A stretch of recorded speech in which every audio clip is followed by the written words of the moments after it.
आज मैं ना कुछ रैंडम चीज़ें तुम्हें बताने वाला हूँ। रैंडम मतलब एक टॉपिक है काइनेमेटिक्स, नाम सुना है?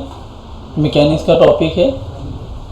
हाँ, motion in straight line, equations of motion पढ़ा है कुछ?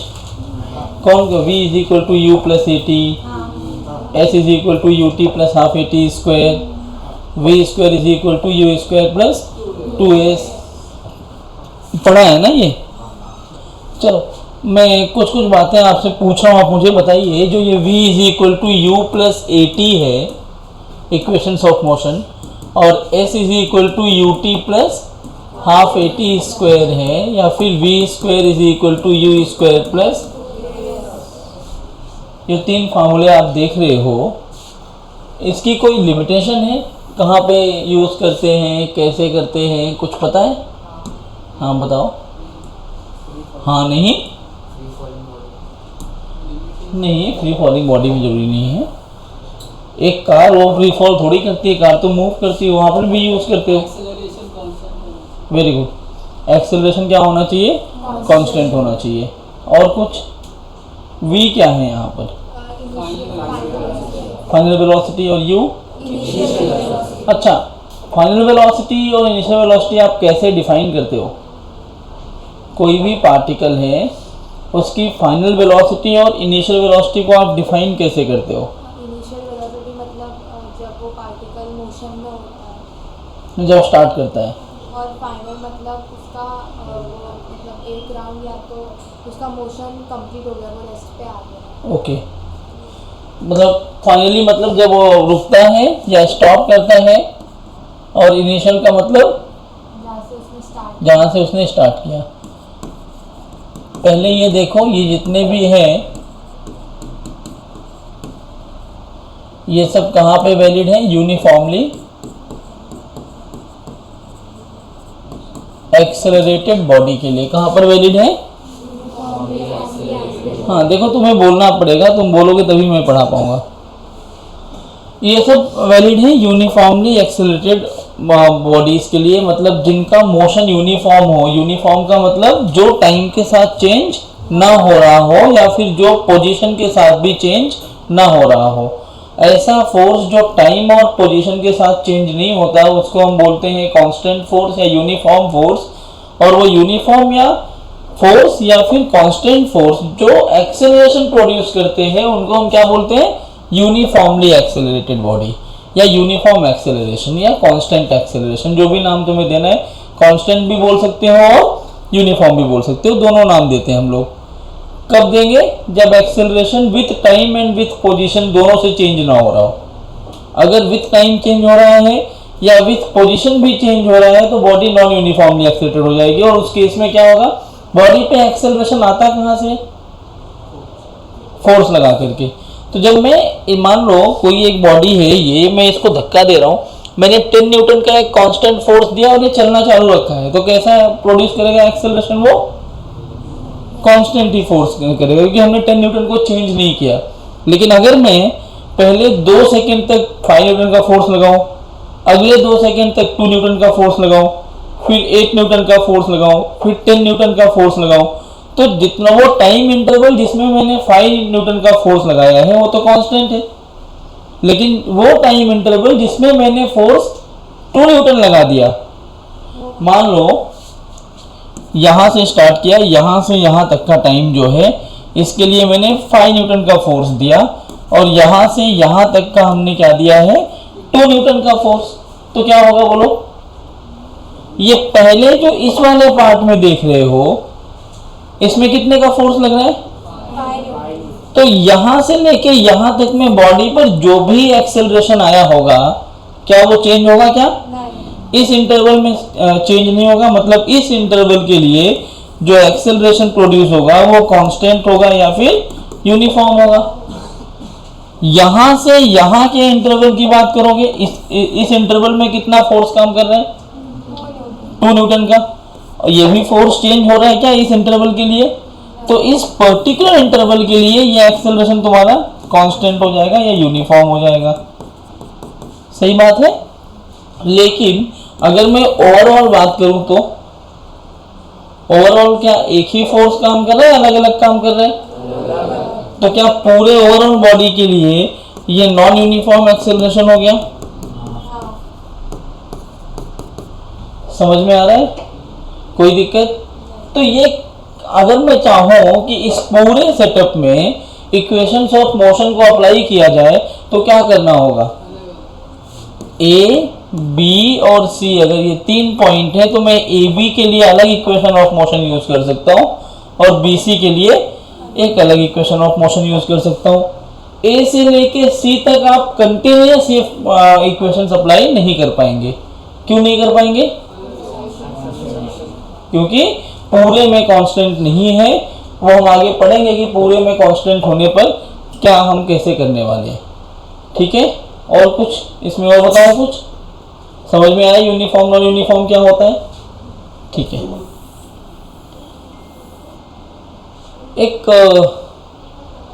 एक दो क्वेश्चंस मैं बोल रहा हूं, आप बताइए उसको कैसे सॉल्व करें। पेन मत उठाना, पेन लास्ट में हम उठा लेंगे, पेन में कोई दिक्कत नहीं है। तो आज मैं ना ऐसे रैंडम कोई भी टॉपिक उठा रहा हूँ। मैं ये जानना चाह रहा हूँ कि आप को स्टार्ट करना है, आप कितना समझते हैं, बस यही जानना है मुझे। बाकी अभी कोई लेक्चर प्रॉपर स्टार्ट नहीं हो रहा है। स्टार्ट मैं करूँगा बेसिक मैथ से, मैथमेटिकल टूल्स बोलते हैं उसको, जो अगले लेक्चर से स्टार्ट करूँगा मैं एक छोटा सा क्वेश्चन यहाँ पे दे रहा हूँ कि आकार starts from rest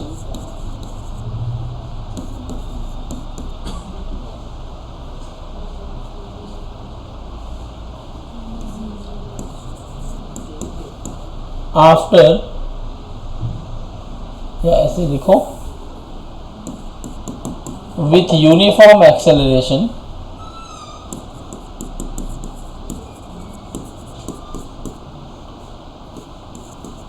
find,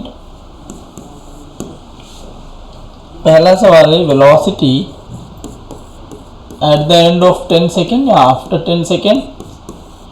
second है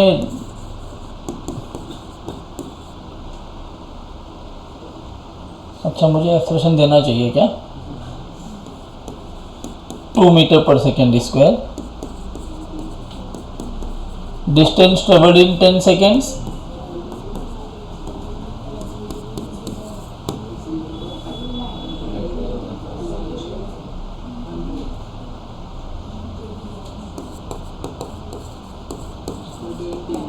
find out the time when its velocity becomes 20 metre पर सेकेंड। बहुत ही एक सवाल लिखा मैंने, बहुत सिंपल सा सवाल तुम्हें दिख रहा है।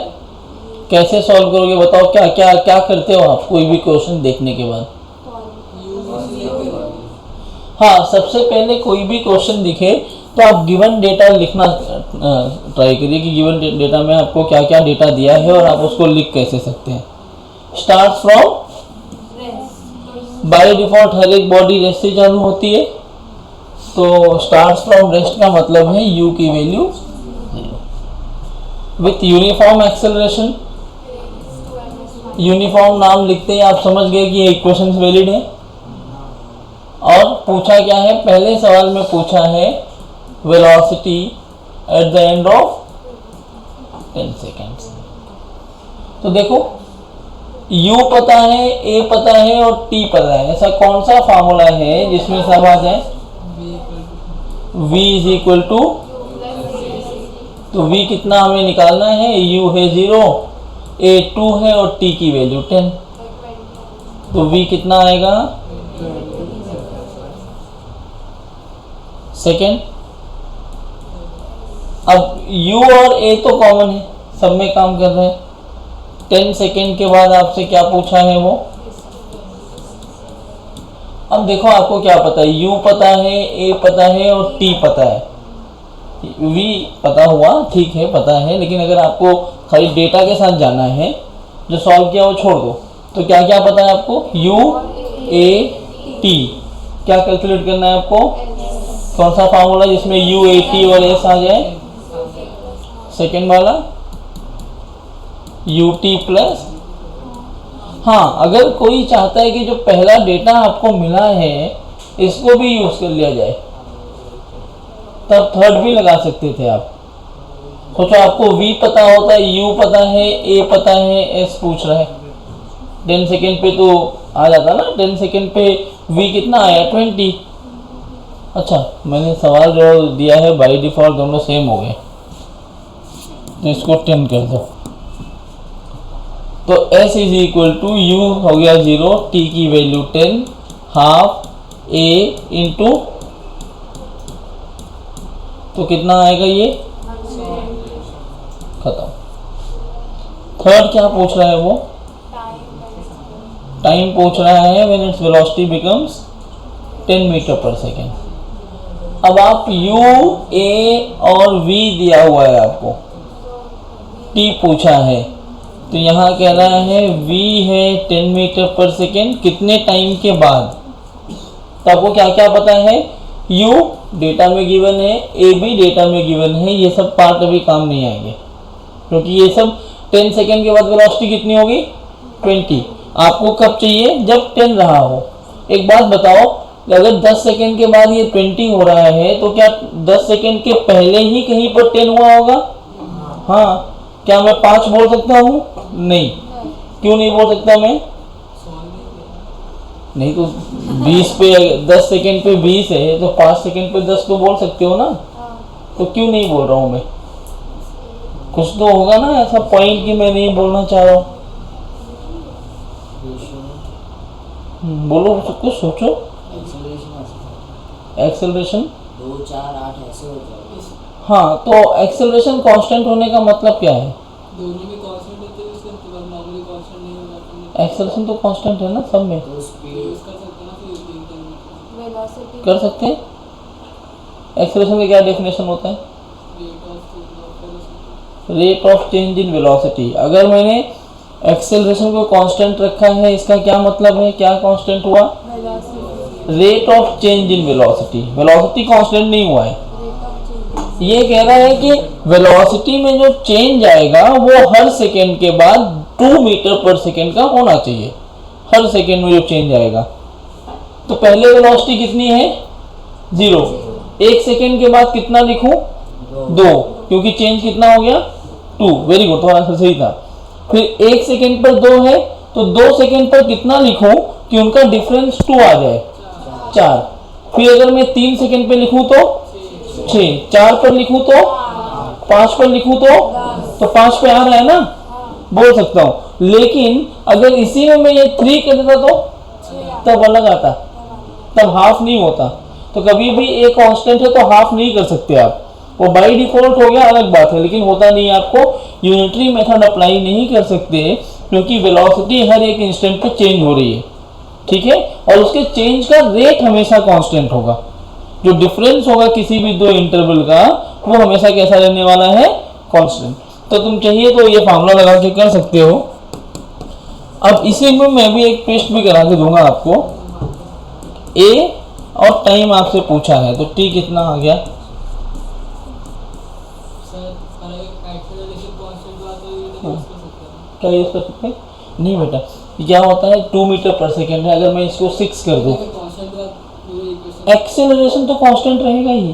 पूरे इक्वेशन में तीनों पार्ट में। हाँ, सब पार्ट में देखो, ये तो हर जगह 2 ही लिखा है ना मैंने। फिर तो यूनिटरी नहीं, क्योंकि rate of change in velocity अगर चेंज हुआ है तो हर एक सेकेंड में डिस्टेंस तो अलग अलग चलेगा ना, वो डिस्टेंस थोड़ी ना सेम चल रहा है। देखो पहले सेकेंड में कितना, अगर मैं 1 सेकेंड में डिस्टेंस लिखता तो कितना चलता वो,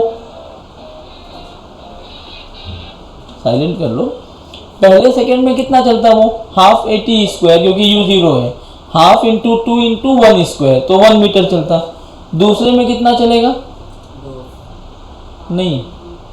अब तुम्हारा यूनिटरी मेथड क्या कहता है कि 1 सेकेंड में 1 चला तो 2 में 2 चलना चाहिए, यहाँ 2 सेकेंड में 4 चल जाएगा वो। तो डिस्टेंस में ना वेलोसिटी को यूज कर सकते हैं। अगर डिस्टेंस तो कोई ऐसा फार्मूला एक जगह नहीं रह सकता ना कि यहाँ पे यूनिटरी यूज करो, यहाँ पे यूनिटरी मत यूज करो, कॉमन फार्मूले में जाया करो, जो ऐसा फार्मूला बनाओ। क्योंकि क्या होता है, अभी बहुत बेसिक है, जब आगे आप स्टार्ट करोगे ऐसे अगर आप लॉजिक बनाते जाओगे तो आपको कम से कम 10,000 डिफरेंट टाइप के लॉजिक्स मिल जाएंगे। एक इंसान के लिए 10,000 लॉजिक डेवलप करना तो बहुत डिफिकल्ट है ना। अगर आप कर पा रहे हो, आपको इतना याद रहता है तो करो, लेकिन मेरा सजेशन ये होता है कि ऐसे कॉन्सेप्ट्स बनाओ जो कॉन्सेप्ट हर जगह काम करे। ठीक है, एक जगह नहीं, ऐसा नहीं वेलोसिटी में काम करे एक्सेलरेशन में काम ना करे, ऐसे कॉन्सेप्ट डेवलप करने से बचो। जितना बचोगे उतना अच्छा फिजिक्स आपको आएगा।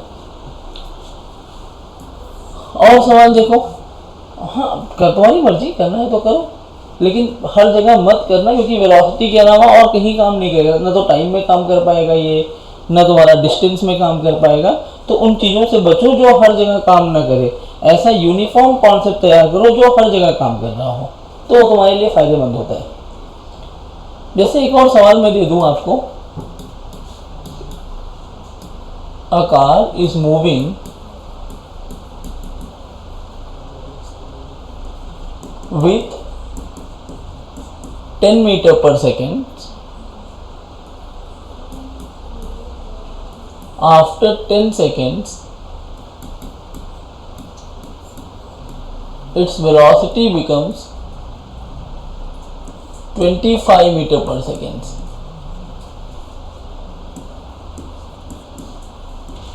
Find the distance traveled by the car in the given interval. अब क्या करेंगे? पहले v निकालेंगे, पहले एक्सेलरेशन निकालेंगे। ओके, पहले क्या करेंगे? सही बोल रहे हो, एक्सेलरेशन निकालेंगे और फिर तो पहले हम क्या करेंगे, पहले डेटा लिखे तो क्या हो गया, u की वैल्यू 10, v कितना और टाइम कितना है, आपको पूछा है डिस्टेंस, तो आपने वो सब पूरा डेटा देखा, आपको फार्मूला आ रहा है। कोई भी ऐसा फार्मूला नहीं है जिसमें v, u, t और s का रिलेशन हो। तीनों फार्मूले में आपको क्या चाहिए होगा, a तो दिया नहीं है, तो पहले आप क्या करोगे, ए कॉम्प्लीमेंट्री कैलकुलेशन में आ गया कि ए आपको कैलकुलेट करना ही पड़ेगा, तो u प्लस 80 लगा दिया। तो v कितना है 25, u है 10 प्लस a इंटू टाइम कितना है 10 सेकेंड्स, तो इसको इधर लाओगे तो 25 माइनस 10, तो a की वैल्यू कितनी आ गई 3/2। अब आप कोई भी फार्मूला चाहे सेकेंड यूज़ कर लो या फिर थर्ड यूज़ कर लो, तो थर्ड यूज़ करना मुझे लगता है ज़्यादा अच्छा रहता है।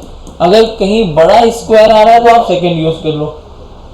v स्क्वायर का मतलब 25 का स्क्वायर कितना होता है, u स्क्वायर मतलब 100, 2 इंटू ए की वैल्यू 3/2 इंटू एस, तो इसको इधर लाए तो 525/3 मीटर मिल गया।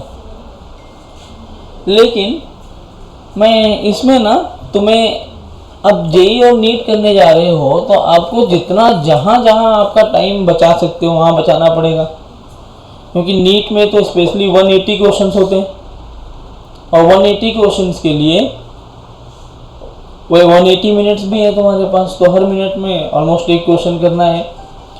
भाई सब लोग मोबाइल साइलेंट कर लो, कोई बात नहीं अभी कर लो साइलेंट, जिसका जिसका मोबाइल साइलेंट नहीं है वो साइलेंट कर लो, ज़्यादा अच्छा रहेगा। और ऐसा जंग लड़ने नहीं आए हो कि फ़ोन बहुत इम्पोर्टेंट है, अगर नहीं बात करोगे तो भी चल जाएगा। तो 525/3, तो हमें टाइम बचाना है, 1 सेकेंड भी काउंट करता है। अगर आप 180 क्वेश्चंस में, अभी किसका फ़ोन है, अच्छा बाहर भी फ़ोन आ रहा है, तो 180 से अगर आपने 1 सेकेंड भी एक क्वेश्चन में बचाया तो कितना बचाओगे आप, 180 सेकेंड्स, 3 मिनट। तो अगर मुझे ये सॉल्व करना है, मैं एक एक सेकेंड की बात कर रहा हूँ बचाने का, बार बार भटक जा रहा हूँ मैं, तो 3 मिनट बचेगा। आप एक क्वेश्चन को दिए, वो 4 नंबर आपको लीड करा देगा लोगों से। और अगर आप 20 से 25 सेकेंड बचा रहे हैं तो फिर आप सोचिए आप लोगों से बहुत आगे निकल गए।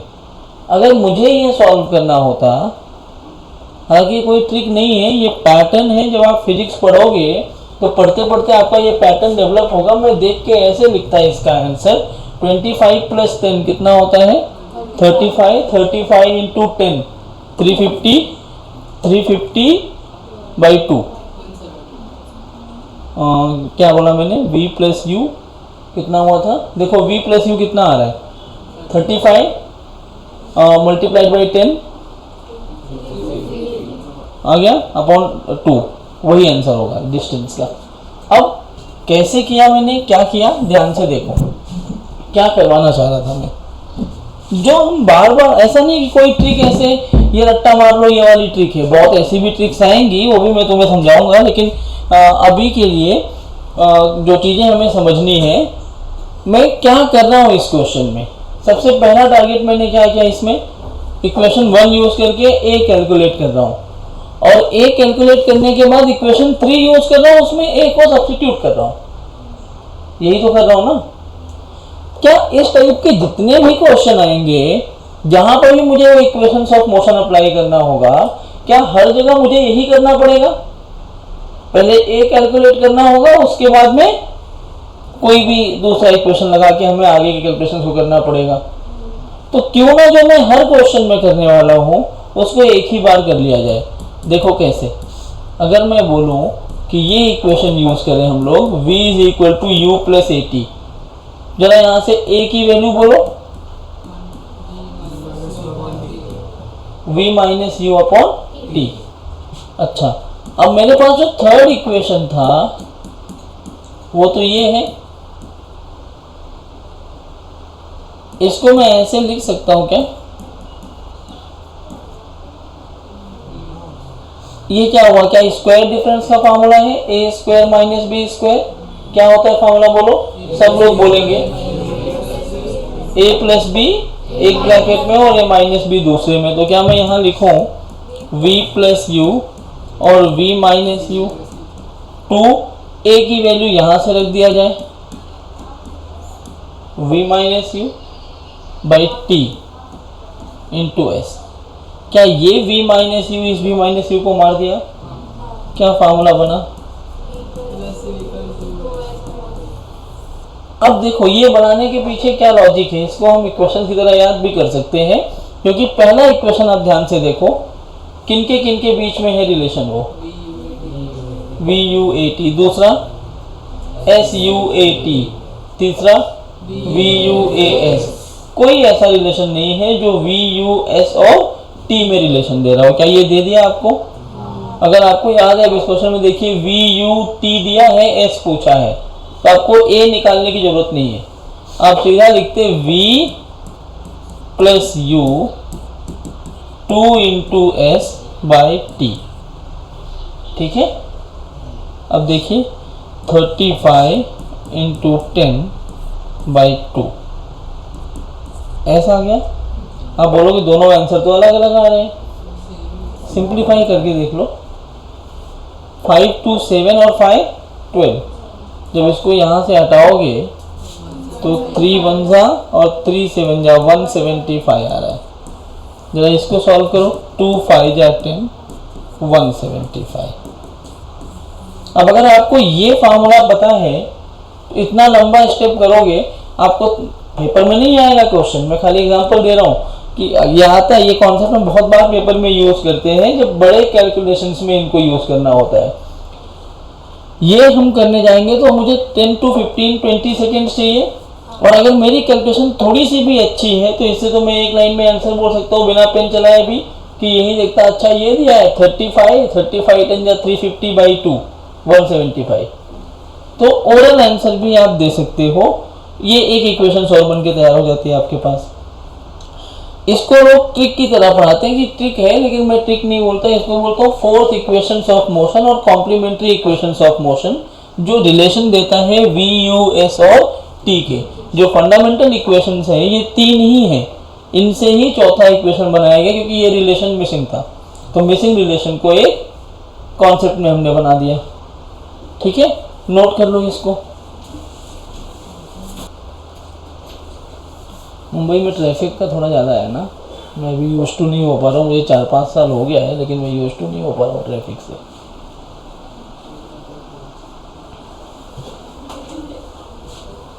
हाँ, जो यहाँ वाले हैं उनको लगता है ये तो ट्रैफिक ही नहीं है, हमें लगता है मैं कोटा से आया हूँ, तो कोटा में कैसा बिल्कुल सुनसान सड़क होती है, तो वहाँ ट्रैफिक ही नहीं होता। वहाँ मैं रहता था जहाँ, वहाँ से मेरी क्लास जहाँ मैं पढ़ाता था वो 3 किलोमीटर था और मुझे हार्डली 5 से 6 मिनट लगते थे ड्राइव करके पहुँचने में। और यहाँ 3 किलोमीटर आने के लिए कितनी बार तो आधे घंटे दिखाता है। अभी लास्ट वीक ही या लास्ट टू लास्ट वीक में विले पार्ले में मुझे रात को 9 बज गया था, कुछ पूजा चल रहा था। हम लोग 9 बजे निकले, अंधेरी से गोरेगांव तक पहुँचने में मुझे 1 घंटे 10 मिनट लगाए। तो ये तो बहुत बड़ा ट्रैफिक का यहाँ पे वो है। इसमें एक के ऊपर आया नहीं वेक्टर अभी हम लोग इसका ना जितनी भी, वैसे तो वेलोसिटी भी वेक्टर है, एक्सेलरेशन भी वेक्टर है। यहाँ पे जो एस यूज़ कर रहे हो इट इज़ 1 डायमेंशनल डिस्प्लेसमेंट, नहीं डिस्प्लेसमेंट नहीं है, 1 डायमेंशनल डिस्प्लेसमेंट है। आगे पढ़ोगे तो सब में वेक्टर लगता है, लेकिन हमें खाली भी मैग्नीट्यूड से मतलब है, कोई डायरेक्शन चेंज करता हुआ नहीं दिखा मुझे, इसलिए हमने वेक्टर नहीं लगाया।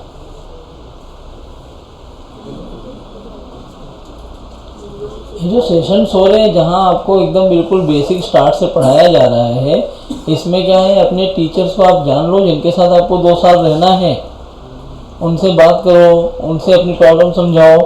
और मैं तुम्हें दिखता भले से होगा खूंखार हूँ, ऐसा हूँ नहीं, अपने सीनियर से पूछ लो। हाँ, मुझे ऐसे मेरे टीम की कुछ मैम है, उन्होंने मुझे बोला कि सर बाल वाल कटवा के जाओ, बच्चे डर जाएंगे। तो सॉरी यार, मैं जैसे हूँ वैसे ही आता हूँ और ऐसा कोई दिखावा नहीं है और डरना नहीं है। मुझे अपने सीनियर से पूछो, शायद सबसे अच्छा दोस्त मैं ही होऊंगा उनका, वो मुझे सब बातें बताते हैं अपनी। हाँ, हम लोग आधे घंटे 1 घंटे बैठ के यहाँ पे गॉसिप करते हैं किसी भी बात पे। हाँ, क्या चल रहा है घर पे तुम्हारे, और बताओ, ऐसा वैसा दुनिया भर की बात। तो उन सब चीज़ों में दिक्कत नहीं होती, इसलिए ये सेशंस हो रहे। नहीं तो मैं आते ही स्टार्ट करता ना कि आओ चलो पढ़ते हैं, टॉपिक पढ़ लो, तो मैं कहता है कौन आ गया, ना बात कर रहा है ना कुछ। इसलिए ये सेशंस होते हैं कि आप जान पाओ कि आप किससे पढ़ रहे हो। चले आगे। अब थोड़ा ना तुम्हें पेन बंद करवाता हूँ। ऐसे मैं इंट्रोडक्शन है, ये सब टॉपिक दोबारा पढ़ाया जाएगा तो बहुत डिटेल में पढ़ाया जाएगा। खाली अभी मैं तुम्हें ओवरव्यू दे रहा हूँ टॉपिक्स का कि आपको पढ़ना क्या है, आप 9th-10th में क्या पढ़े हैं और यहाँ क्या पढ़ना है। कुछ अलग नहीं पढ़ना है। देखिए इक्वेशंस आप पढ़े थे तो उसमें से अलग एक इक्वेशंस निकालना है कि आप जल्दी से कोई भी काम कैसे कर सकते हैं। आपको जल्दी से कोई काम कैसे करना है वो सिखाया जाएगा। जैसे एक और टॉपिक है मेरे दिमाग में आ रहा है अभी, फ्रिक्शन। नाम सुना है? क्या होता है फ्रिक्शन? लिखना नहीं है अभी, खाली देखना है। ये टॉपिक मैं चाहूँगा आप खुद लिखोगे जब मैं आपको बताऊंगा क्या होता है फ्रिक्शन। जिसको आ रहा हो कोई भी बोल सकता है। Opposing force. और कोई? Heating effect. अच्छा, तो करता क्या है बस वही बता दो। हीट तो होगा ही, कोई भी बॉडी अगर अपोज करेगी किसी चीज़ से तो फिर हीट तो होना ही है। स्पीड कम करना मतलब अपोज करना। Very good. और कोई?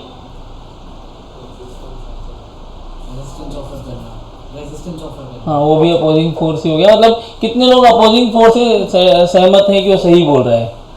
जरा हाथ खड़े कर दो। तुम्हें जानना है तो मैं तुम्हें कुछ चीज़ें बताऊंगा जो आप बोलेंगे कि आप तो हमने सोचा ही नहीं था ये। कितने लोग ये कह रहे हैं कि friction is an opposing force? अरे खड़े करो, यहाँ गोली थोड़ी मार दूंगा, बंदूक नहीं है मेरे पास।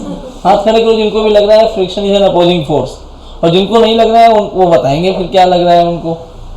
देखो अभी वो हाथ खड़े करो हाथ। कितने लोग हैं जो कह रहे हैं अपोजिंग फोर्स है? पूरी क्लास कहने लगी। अभी 4-5 लोग नीचे बैठे हुए थे कि नहीं बताएंगे। तू भी कह रही है अपोजिंग फोर्स है? चलो, ये नहीं कह रहा। तू नहीं कह रहा है? चलो सब नीचे कर, वो बताएगा अब क्या कह रहा है तू। Friction like with respect to a body opposing force है ना। एक बॉडी ऐसे जा रही है तो ये बॉडी के लिए अपोजिंग फोर्स है। वो अपने अगर 2 बॉडी जा रही है एक ही डायरेक्शन में, हाँ। एक दूसरे के ऊपर है, हाँ एक की स्पीड 2 मीटर पर सेकेंड है, एक की स्पीड 4 मीटर पर सेकेंड है, तो अब फ्रिक्शन क्या है? यहाँ पे है फ्रिक्शन? नहीं है। अपोजिंग फोर्स है, सपोर्टिंग फोर्स है, स्लीपिंग फोर्स है, क्या है? किधर है? दोनों के सरफेस लाइक ऐसे जा रहे हैं। हाँ, क्या मतलब करना क्या चाहता है? ठीक है, मैं मान गया तुम सही बोल रहे हो, तो उसका मतलब क्या था? करना क्या चाहता है?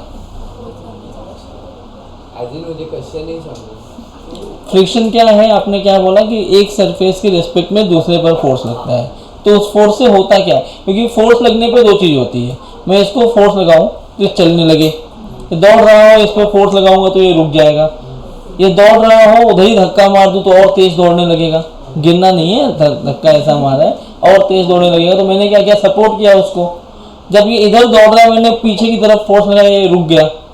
तो फोर्स का एक ही काम है, स्टेट को चेंज करने की कोशिश करना या चेंज कर देना, यही तो ना। कोई रेस्ट में है तो मोशन में आ जाए, मोशन में है तो रेस्ट में आ जाए, या मोशन में है तो और स्पीड बढ़ा या घटा सके, यही तो है ना। तो हर फोर्स का तो एक प्राइमरी कॉज यही है कि फोर्स चाहता है किसी भी बॉडी के स्टेट को चेंज कर देना। तो अगर फ्रिक्शन एक दूसरे के रिस्पेक्ट में लग रहा है तो उस फोर्स से हो क्या रहा है, वो चाहता क्या है, रुकेगी दोनों बॉडी, लाइक तो रुकेगी मतलब अपोजिंग फोर्स हो गया। हाँ। अरे like, तू सही बोल रहा है, तू कहीं पढ़ा है या तूने कहीं सुना है, बहुत अच्छी चीज़ सोचा है, लेकिन आधा सोच पाया, पूरा सोच लेगा तो अच्छा होगा। वेरी गुड, अच्छा एफर्ट है। लेकिन बच्चों फ्रिक्शन के बारे में अभी आप एक चीज़ भूल जाओ, फ्रिक्शन अपोजिंग फोर्स नहीं होता। लाइक आपने कभी कार को मड में, वो कीचड़ में जाते हुए देखा है, कई गाड़ियां फंस जाती हैं, और जब टायर जो है वो टायर पे जो ग्रिप होता है, टायर पुराना हो जाए, वो जब फिसलने लगता है, उसका ग्रिप खत्म हो जाता है, तब ज़्यादा फिसलती है गाड़ियाँ। बारिश में भी जब टायर खत्म हो जाता है तो स्कूटर भी लेके निकलते हैं रोड पे तो वो भी स्किड करता है, लेकिन नए टायर में स्किड नहीं करता। तो आप क्या बोलते हो, इसका ग्रिप खत्म हो गया। क्या बोलते हो आप इसका? तो ग्रिप, तुम्हें ग्रिप होने से क्या हो रहा है, तुम फिसलने से बच रहे हो, तुम्हारी स्किडिंग नहीं हो रही है, मतलब फ्रिक्शन तुम्हें चलने में तो सपोर्ट कर दे रहा है। लॉजिक तो यही है ना।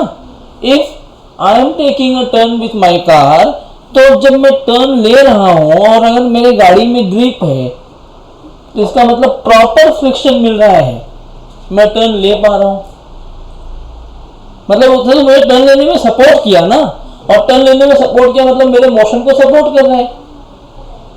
सो हाउ कैन यू से it's an opposing force? Direction के ऑपोजिट नहीं, ऑपोजिट फोर्स डायरेक्शन की इसमें आगे से जाए तो फ्रिक्शन उल्टा लगता है, वैसे ऑपोजिट कंपल्सरी नहीं है। अब मतलब मैं बोल लूंगा ना, बता दूंगा कैसे होगा। फ्रिक्शन जो है वो अपोजिंग फोर्स है ही नहीं, टेंशन मत लो, मैं सब बताऊंगा, जो पूछ रहा हूँ मैं बता के जाऊंगा। अपोजिंग फोर्स नहीं है फ्रिक्शन। अब तुम्हें कुछ चीज़ें नहीं पता होंगी, मैं तुम्हें बता रहा हूँ, बाद में आप इमेजिन कर पाओगे। बॉडी अगर रोल कर रही है कोई भी, तो जब रोल करती है ना, तो जिस डायरेक्शन में रोल होते हुए जाती है बॉडी, उसी डायरेक्शन में फ्रिक्शन भी लग रहा होता है, समटाइम्स होता है। इसको प्योर रोलिंग बोलते हैं, एक टॉपिक आएगा। तो फ्रिक्शन बॉडीज के मोशन को सपोर्ट भी करता है और अपोज भी करता है, बॉडी की मोशन के डायरेक्शन में भी लग सकता है और अपोजिट डायरेक्शन में भी लग सकता है। समझ में आया? तो है क्या फ्रिक्शन? ये तो गेम हो गया, इधर भी हो सकता है उधर भी। ऐसा थोड़ी है कि चलो आज मेरा मन कर रहा है इधर लगा देते हैं, सर ने बोला था इधर भी हो सकता है उधर भी, ऐसा नहीं है, कुछ पॉइंट्स हैं। अब क्या है फ्रिक्शन, समझना ध्यान से। अच्छा, यहाँ कितने लोग सिंगल चाइल्ड हैं? हाँ, तो वो शायद कम रिलेट कर पाएंगे, जिनके सिबलिंग्स हैं वो ज़्यादा रिलेट कर पाएंगे, ठीक है। तो अपने दोस्तों से पूछ लेना, ऐसा होता है जिनके पास भाई बहन है घर में, जब छोटे भाई बहन हो, कितने लोगों के पास छोटे भाई हैं या बहन है जो भी छोटे हैं तुमसे? हाँ, तो और अच्छा समझ पाएंगे कि वो पिटते रहते हैं घर में, ठीक है। देखो, जब दो लोग होते हैं ना घर में, हमारी भी हुई है, लड़ाई होती है, लड़ाई होती है तो दो ही होता है, एक पीटेगा और दूसरा पिटेगा, यही तो होगी ना लड़ाई में। ऐसा थोड़ी कि दोनों पीटेंगे, एक पीट रहा होगा और एक पिट रहा होगा। अब जो पिट रहा है वो तो रोएगा, और जो पीट रहा है उसको लगेगा मैं तो बाहुबली हो गया हूँ।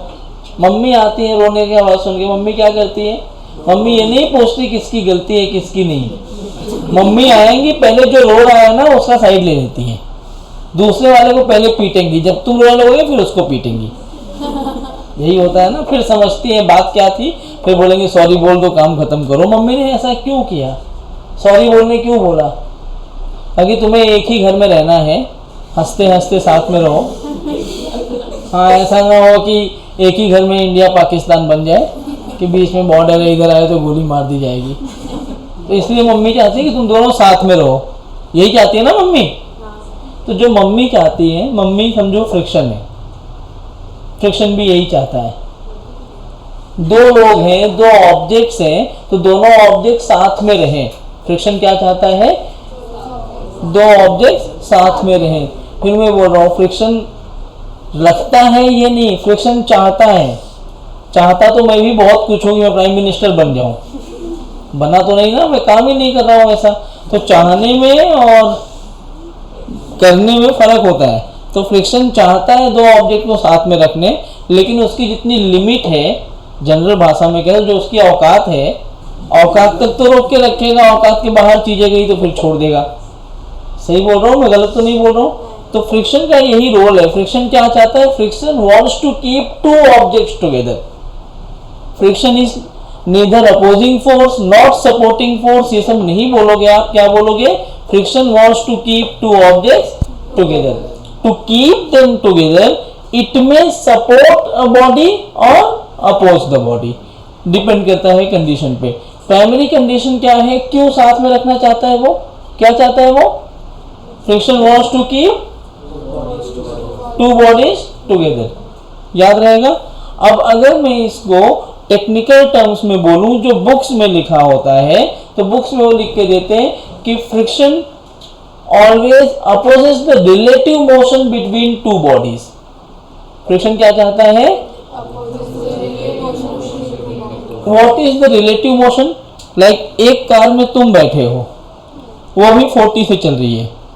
मैं इमेजिन करा रहा हूँ, ये सही कंडीशन नहीं है फ्रिक्शन को जज करने का, खाली बता रहा हूँ।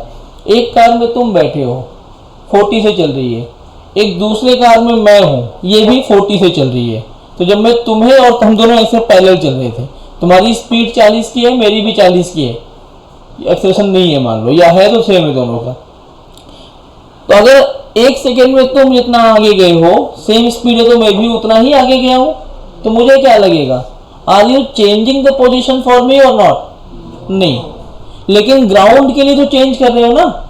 सो इसका मतलब है मेरे लिए रिलेटिवली आप रेस्ट में हो। So there is no relative motion, मतलब दो लोग साथ में हैं। समझ में आया क्या? साथ में चल रहे हैं ना, इसका मतलब तो यही हुआ। तो अगर दोनों की स्पीड 40 एंड 40 है, तो हमें लगेगा कि तुम नहीं चल रहे हो, तुम्हें लगेगा कि मैं नहीं चल रहा हूँ। बट अगर तुम्हारी स्पीड 60 हुई और मेरी 40 हुई, तो मैं देखूंगा और तुम्हारी स्पीड ज़्यादा है, एक ही डायरेक्शन में चल रहे, तो मुझे लगेगा कि तुम 20 से जा रहे हो ना। मतलब with respect to me your velocity is 20 metre पर second, but what is your actual velocity? तो रिलेटिव वेलोसिटी कितना हुआ?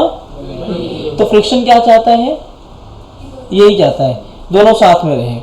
मतलब एक के ऊपर एक ऑब्जेक्ट रखा है, अगर दोनों 20-20 से चल रहे हैं तो फ्रिक्शन विल बी हैप्पी।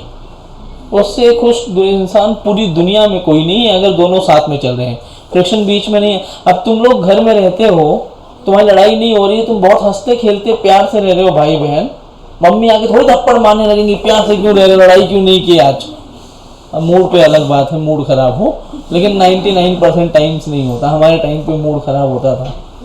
हमारे मम्मी वाईफाई वाली सिस्टम में थी, किसी की भी गलती हो कोई फर्क नहीं पड़ता, जो आर्क लेंथ में आया उसको पिटना है। हाँ भाई, कितनी बार पिटा हुई, गलती भी नहीं, मैं समझ नहीं पाया गलती क्या हुई। थोड़ी देर बाद समझ में आया कि गलती किसी और की थी और वो भाग गया तो मेरे ऊपर आ गया अभी, तो वो अलग बात है। लेकिन अगर तुम दोनों साथ में हो तो 99.99% चांस ये है कि आप दोनों नहीं पिटोगे। फ्रिक्शन भी यही कहता है कि अगर दो ऑब्जेक्ट जो एक दूसरे के कांटेक्ट में हैं वो साथ में चल रहे हैं तो फ्रिक्शन 0 होगा। फ्रिक्शन कितना होगा? 0। लेकिन एक दूसरे के कांटेक्ट में है, एक की स्पीड 40 है और दूसरे की स्पीड 20 है, तो फ्रिक्शन क्या चाहेगा? दोनों को साथ लाना। साथ कैसे ला सकता है? जिसकी स्पीड 40 है उसके मोशन के पीछे लग जाएगा, उसको रोकेगा, और जिसकी 20 थी उसको जिधर चल रहा था उधर बढ़ा देगा उसको। नहीं समझ आया? जैसे एक ब्लॉक मेरे पास यहाँ है, एक ऊपर ब्लॉक यहाँ है, ये चल रहा है 40 से, ये चल रहा है 20 से और यहाँ पे फ्रिक्शन है, यहाँ पर फ्रिक्शन है। अब क्या होगा, जब ये 20 से चल रहा है और ये 40 से, किसकी स्पीड ज़्यादा है? नीचे वाले की ज़्यादा है। अगर दोनों को साथ में लाना है तो तुम क्या कर सकते हो, एक की स्पीड कम करनी होगी, दूसरे की बढ़ानी पड़ेगी। तो इसका कम किया तो 40 से 39 हुआ, इसका बढ़ाओगे तो 21, फिर 38, 22। बीच में एक ऐसा पोजीशन आ सकता है कि जब दोनों की स्पीड बराबर हो जाए। हाँ, अगर उनकी कैपेसिटी में, उसकी औकात में है तो करेगा। वो सब डिपेंड करता है कि रफनेस कितना है सरफेस का, बहुत चीज़ों पर। मैं मान लेता हूँ फ्रिक्शन है, तो क्या होगा, इसकी स्पीड ज़्यादा है, इसको रोकना है। अब इमेजिन करो ये तुम हो, इधर होते हुए जा रहे हो, तुम्हें रोकना है, क्या करूँ मैं? क्या इधर खींचूंगा तो इसके ऊपर फ्रिक्शन इधर आ गया। ये इधर जा रहा है, इसकी स्पीड कम है, तुम्हें इसकी स्पीड बढ़ानी है, तो किधर लगाओगे? तो इसके ऊपर फ्रिक्शन इधर आया। तो आपने जो बोला अपोजिट डायरेक्शन में लगता है फोर्स, देखो इसके ऊपर तो सेम डायरेक्शन में लग गया ना फोर्स। सर ऐसा भी तो सकता है ऊपर नहीं लगेगा पर नीचे ज़्यादा लगेगा। नहीं, every action has equal and opposite reaction, Newton third law. अब किसी भी लॉ के अगेंस्ट जाके बात हम नहीं कर पाएंगे ना। तो कोई भी दो बॉडीज कांटेक्ट में है, क्योंकि इनके बीच में जो फोर्स लग रहा है due to due to contact of this bodies ही लग रहा है। ये कांटेक्ट में आई तभी लग रहा है। तो कांटेक्ट में आने का मतलब है, कांटेक्ट में नहीं रखोगे तो फोर्स नहीं लगेगा। मतलब ये अलग चल रहा हो 20 से, ये 40 से अलग चल रहा है, तब जबरदस्ती फ्रिक्शन नहीं लगेगा। जब कांटेक्ट में होंगे तभी लगेगा। मतलब कांटेक्ट में आने का मतलब है कि अगर इसके ऊपर फ्रिक्शन लगा तो ये अलग लगा। अगर कोई तीसरा लगा रहा होता फ्रिक्शन तो अलग अलग होंगे तब भी लगेगा। लेकिन ये दोनों कांटेक्ट में है, मतलब इसके ऊपर कौन लगा रहा है फोर्स, ये वाला, और इसके ऊपर कौन लगा रहा है, तो थर्ड लॉ तो लग ही जाएगा ना। अगर मैं किसी पर जितना, मैं इसको एक थप्पड़ खींच के मारूं तो ये मुझे भी एक थप्पड़ मारता है। हाँ, वो जानबूझ के नहीं मार पाता, लेकिन हाथ में वाइब्रेशन तो आते हैं ना। Every action has equal and opposite reaction. जितना फ्रिक्शन यहाँ लगाओगे उसका यहाँ पे फ्रिक्शन मिलेगा ही मिलेगा, कम ज़्यादा नहीं हो सकता। समझा? सेम फ्रिक्शन ऊपर लगेगा, सेम फ्रिक्शन, और opposite direction। हाँ लगा ना अपोजिट अपोजिट। तो फ्रिक्शन एक चीज़, ये सब क्या है, देखो तुम पढ़े हो, ये तुम्हारी गलती नहीं है, और ना मैं किसी को गलत बोलूँगा इसमें। इंडियन एजुकेशन सिस्टम में ही मुझे ये चीज़ लगता है लूप होल है एक तरीके से। अब क्या कर सकते हो उसमें, कि आधा बाद में पढ़ाते हैं, नहीं पढ़ना बंद कर दोगे तो फिर आगे भी नहीं पढ़ पाओगे ना। दिक्कत इस बात की है, पढ़ना पड़ेगा ना। तो फ्रिक्शन, अब 9th-10th में बोलते तुम्हें इतना ही जानना था। अब तुम्हें 9th-10th में क्यों बोला गया, क्यों तुम्हारे मन में आया कि फ्रिक्शन अपोजिट लगता है? क्योंकि अब आपको तुम्हें खुला चैलेंज कर दिया ना कि आप गलत हो, और आप गलत नहीं हो। आपकी बुक में भी ये चीज़ लिखा है। आपको ये लड़ना चाहिए था मुझसे, आप लड़े नहीं कि क्या हम गलत पढ़ के आए, क्या अभी तक ये तो गलत हो गया। आप गलत पढ़ के नहीं आए हो, आपको एक सिचुएशन दी गई थी, उसी सिचुएशन में बताया गया देखो फ्रिक्शन यही है। क्या सिचुएशन है, ये रोड है, ये सरफेस है, इस सरफेस पर एक ब्लॉक रख दिया मैंने ऐसे। अब मैंने बोला कि ये ब्लॉक मास m है, इसको मैं ऐसे F लगा के फोर्स खींच रहा हूं तो फ्रिक्शन पीछे आ जाएगा। तो आपने कहा ये बॉडी इधर जा रही थी, फ्रिक्शन पीछे लग गया। आप गलत नहीं थे, आपने सही बताया, लेकिन आपको जो कंडीशन एक्सप्लेन किया गया वो लिमिटेड कंडीशन पे था। अब यहाँ क्या हुआ, अब बोलोगे तो आपका लॉ तो फेल हो गया। यहाँ पे इसका रिएक्शन कहाँ आया, कौन लगाया फोर्स, अपने आप लग गया क्या? क्या हुआ? यहाँ दो कॉन्टैक्ट सरफेस कौन कौन से हैं पता है? एक रोड और दूसरा वो ब्लॉक। रोड और ब्लॉक कांटेक्ट में है। अब फ्रिक्शन के पास देखो, रोड और ब्लॉक पे है, ब्लॉक ऐसे आगे स्लाइड कर रहा था, तुम्हारे पास दो ऑप्शन थे। क्या क्या दो ऑप्शन थे? ब्लॉक की स्पीड कम कर देना और पैरेलली इसकी स्पीड बढ़ा देना रोड की। लेकिन क्या इतना फ्रिक्शन है, उसका इतनी औकात है कि रोड की स्पीड बढ़ा देगा वो? नहीं। तो क्या कहेगा, उसकी नहीं बढ़ा पा रहा हूँ ना, पहले इसकी कम तो कर सकता हूँ। इस पे पीछे लग गया। अगर मैं इस ब्लॉक पे पीछे लगा है, बहुत माइक्रोस्कोपिक व्यू में देखूंगा तो इधर जितना फ्रिक्शन पीछे लगा है, जो नीचे रोड था ना, रोड पे उतना फ्रिक्शन आगे लगता है लेकिन वो फ्रिक्शन सफिशिएंट ही नहीं है उसको चलाने के लिए, तो कोई बड़ा चेंज नहीं आता है। इसलिए हमें यही बताते हैं कि ये देखो ब्लॉक में पीछे फ्रिक्शन लग गया। पीछे लगने का लॉजिक क्या था? रोड को और ब्लॉक को साथ में रखना। क्या था लॉजिक? साथ में रखना। लेकिन friction was not sufficient to change the speed of surface road. That is why it happens कि इसके ऊपर फ्रिक्शन पीछे लगा। और अगर ये फ्रिक्शन सफिशिएंट होगा, मतलब इस वाले फोर्स से ज्यादा होगा ये फ्रिक्शन, तो क्या हो जाएगा? तो ये रुक जाएगा। और ये फ्रिक्शन कम रहा तो चलता रहेगा, लेकिन जितनी स्पीड से चलनी थी उतनी स्पीड से नहीं चलेगा, उसकी स्पीड कम तो कर पाया वो। नहीं समझा कुछ भी? ज़्यादा बोल दिया मैंने, बहुत ज़्यादा हो गया। क्या नहीं समझा बताओ? उस केस में ये वाला केस समझ आ गया। मैं थोड़ा अभी भी वही वाले पे अटका हुआ हूँ। क्या? सर मैं कोई भी मोशन को आगे ला रहा हूँ, सपोज इस केस में 40 मीटर्स पे चल रहा है, वो ऊपर 20 मीटर्स पे चल रहा है, उसकी भी स्पीड आगे आ रही है। वो दोनों सरफेस के बीच में जो फ्रिक्शन बनेगा उसे ऊपर वाले ब्लॉक पे नहीं आएगा, just like in this case. आया ना इस ब्लॉक पे? दूसरे ब्लॉक के लिए फर्स्ट ब्लॉक रोड बन गया ना इनडायरेक्टली एज अ सरफेस, तो उस पे भी तो बैक साइड फ्रिक्शन आएगा ना। नहीं नहीं नहीं नहीं नहीं नहीं, अब सुनो ध्यान से। अब उसमें क्या हुआ? अगर मैं फर्स्ट पे बैठ गया होता, हाँ जिस चीज़ पे तुम बैठ जाते हो ना वो तुम्हारे लिए रुक जाती है। जैसे एक ट्रेन में तुम बैठ जाते हो, अगर वो ट्रेन चल रही है, ऐसे आमने सामने सीट पे बैठे हो, तो तुम क्या बोलते हो? यहीं बैठे रहो। जबकि क्या तुम जो सामने वाला है वो यहीं बैठा हुआ है कि चल रहा है? वो भी एक्चुअली पूरा सिस्टम तो मूव कर रहा है। हाँ तो इस पे बैठ गया तो ये रुक गया। ऐसा सोचो, इस पे बैठ गया तो ये रुक गया। अब इस पर बैठ के तुम ऊपर वाले ब्लॉक को देखे तो ऊपर वाला ब्लॉक तुम्हें किधर जाता हुआ दिखेगा? पीछे जाता हुआ दिखेगा 20 से। हाँ तो इस पे बैठ गया तो तुम्हारे सरफेस बन गया, ये रुक गया है। इस पे बैठ के इसको देख रहे हो तो ये पीछे जाता हुआ दिख रहा है 20 से।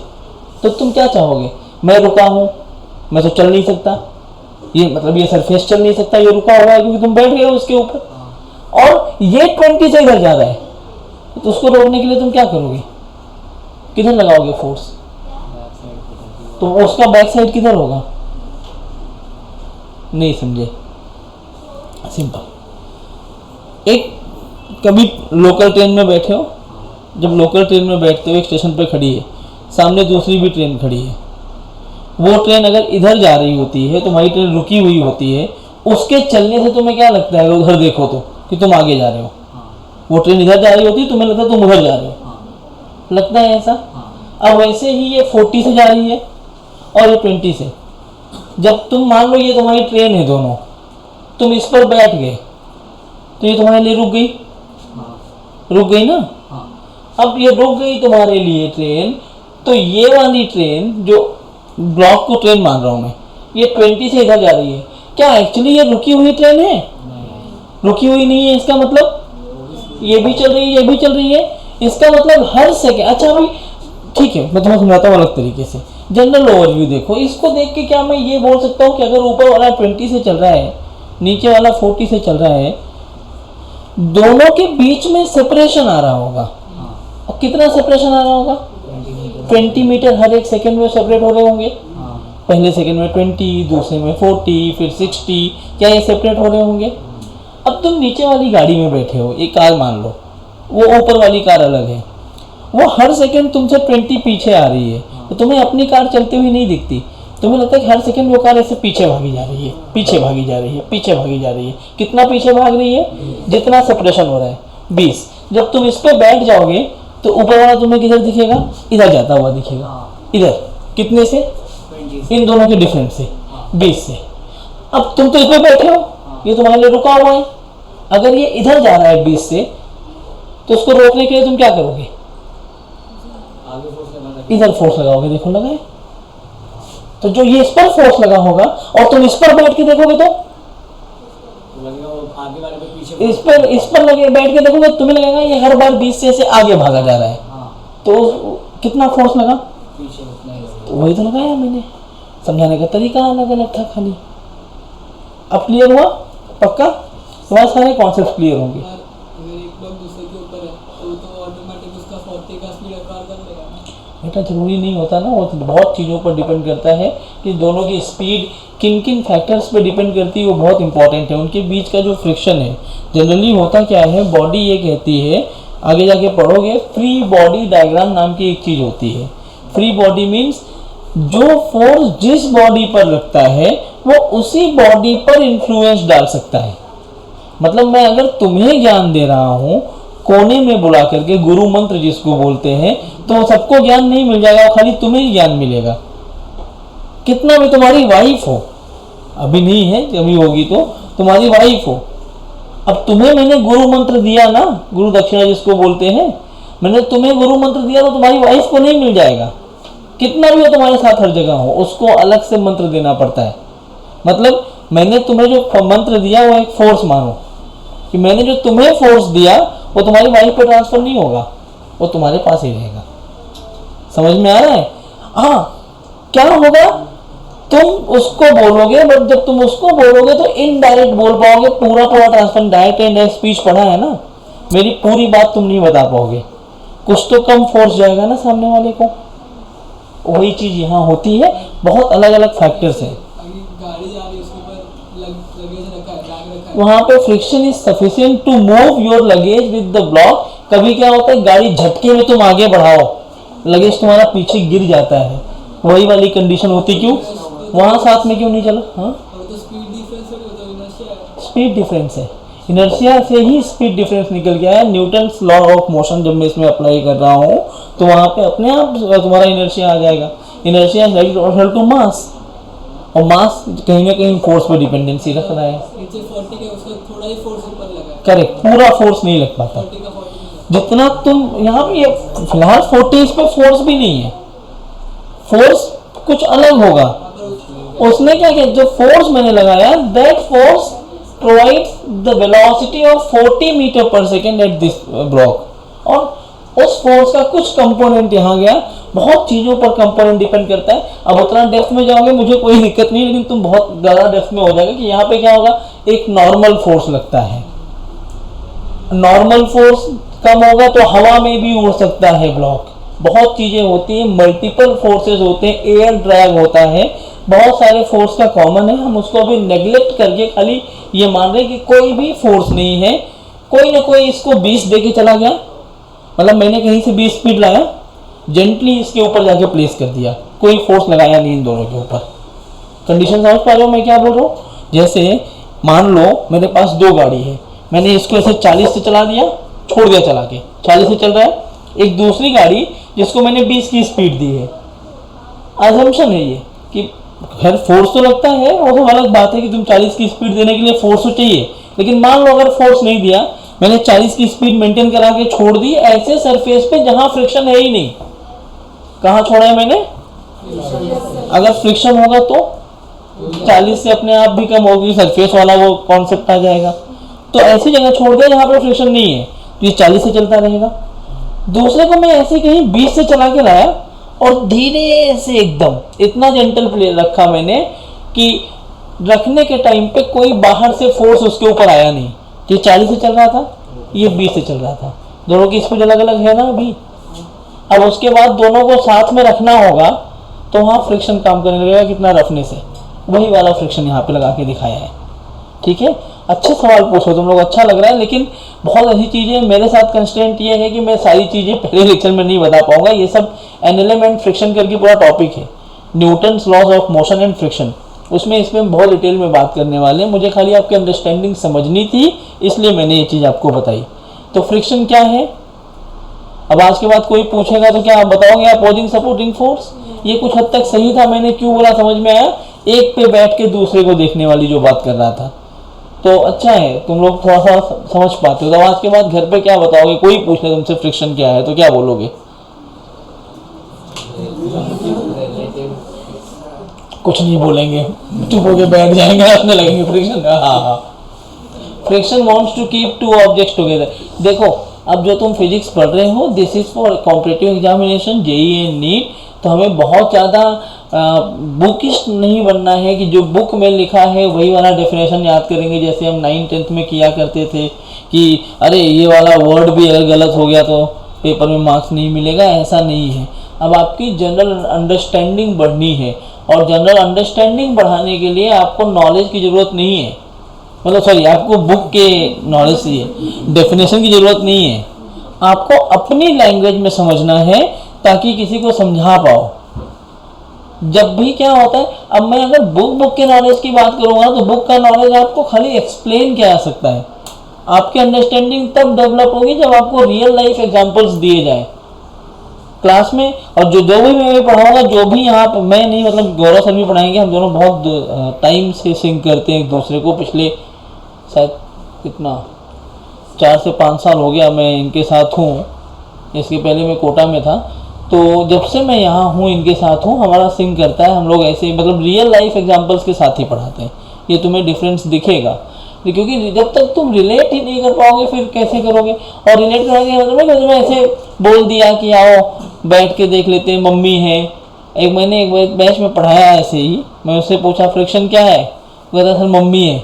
मैंने कहा मम्मी नहीं है, बता ना क्या करता है वो, तो मम्मी तो याद कर पाया ना कि साथ में रखना चाहता है। आपको भी ये याद रखना है, friction wants to keep two objects together under its capacity, beyond the capacity भाड़ में जाओ, अलग अलग हो जाओ, हमें क्या फर्क पड़ता है। समझ में आ रहा है मैं क्या बोलना चाह रहा हूँ? तो दीज आर द पॉइंट्स जो आपको समझना है। What is friction? Friction wants to keep two objects together. To keep them together, it may support or oppose the motion under its limit। ये बात जरूर लगा देना। ऐसा wants to लगा हुआ है तो नहीं लगाओगे तो भी चलेगा, लेकिन समझने के लिए आप लगा दोगे तो अच्छा रहेगा कि friction wants to keep two objects together, to keep them together it may support the motion of an object or oppose the motion of an object under its limit। ठीक है, अच्छा सेकेंड पॉइंट, अब तुम्हें answer अगर समझ गए हो तो आंसर देना पड़ेगा। मेरे पास 2 ब्लॉक हैं, ऐसे ही दोनों 2020 से आगे चल रहे हैं। चलिए मैं यहाँ बना के दिखाता हूँ।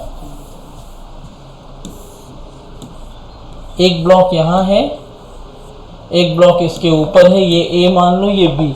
अब मैंने मास नहीं दिया है, मतलब फोर्स वोर्स नहीं बात कर रहा हूँ मैं, कैसे ऐसा सब लोग जादू कर दिया, मैंने जादू करके स्पीड दे के छोड़ दिया है, खाली फ्रिक्शन की बात हो रही है।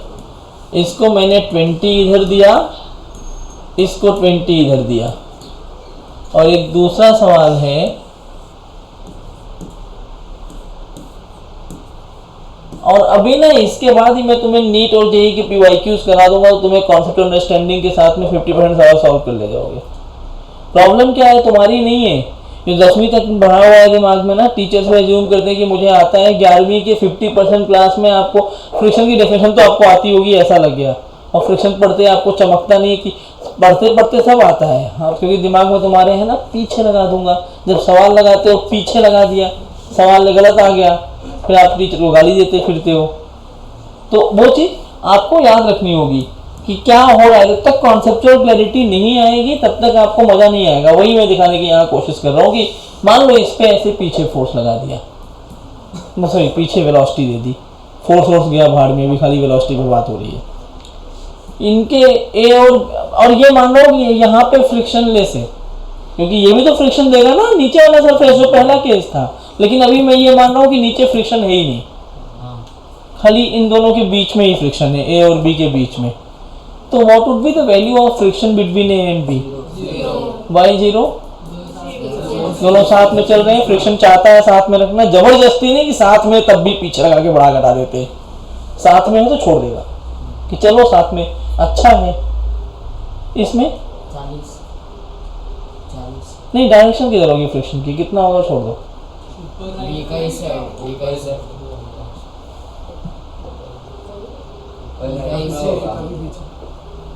सिर्फ राइट नहीं होगा, बी का इस साइड 10, ए का इस साइड 10।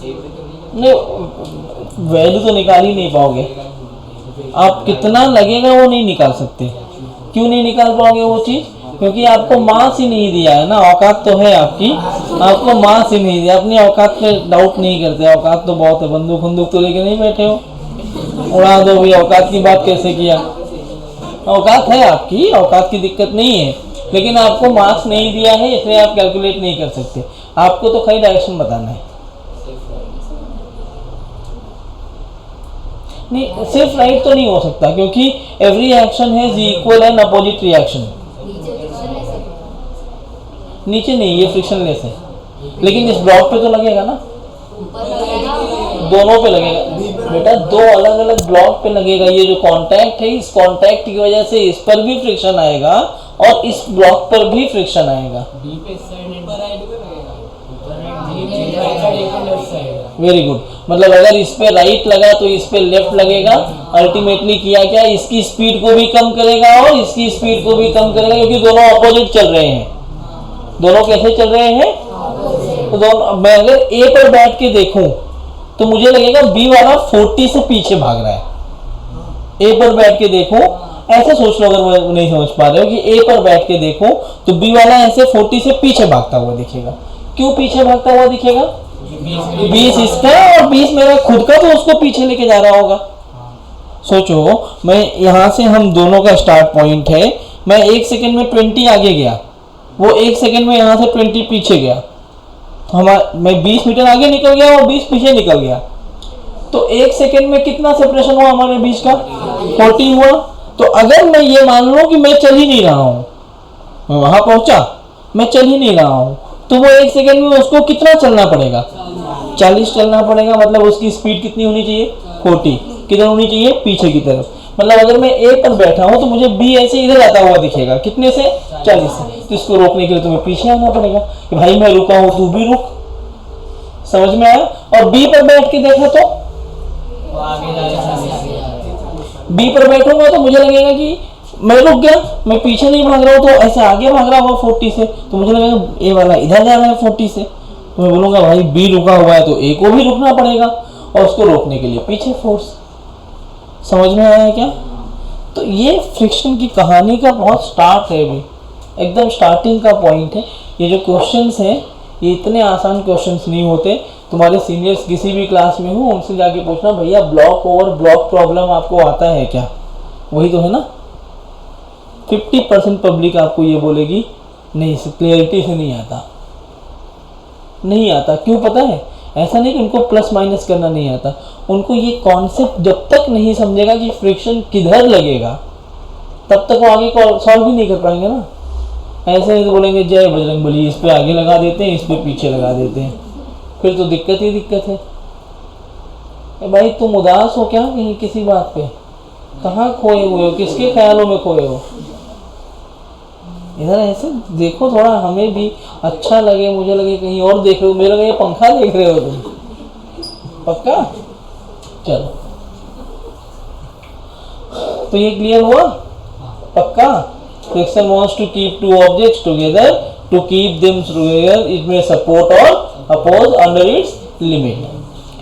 कितने टाइप का फ्रिक्शन होता होगा और कब कब काम करता होगा? कौन कौन से दो? स्टैटिक एंड और कुछ? नॉर्मल रिएक्शन फोर्स भी फ्रिक्शन? नहीं।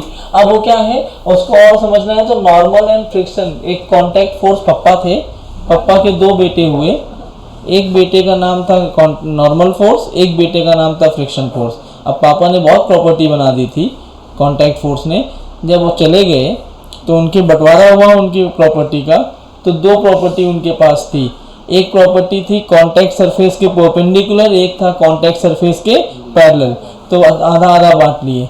फ्रिक्शन ने बोला मैं लूंगा पैरेलल वाला, नॉर्मल ने बोला मैं लूंगा परपेंडिकुलर वाला। मतलब दोनों ही कांटेक्ट फोर्स है, कांटेक्ट में आने पर ही काम करते हैं। नॉर्मल काम करेगा कांटेक्ट सरफेस के परपेंडिकुलर और फ्रिक्शन काम करेगा कांटेक्ट सरफेस के पैरेलल। ठीक है?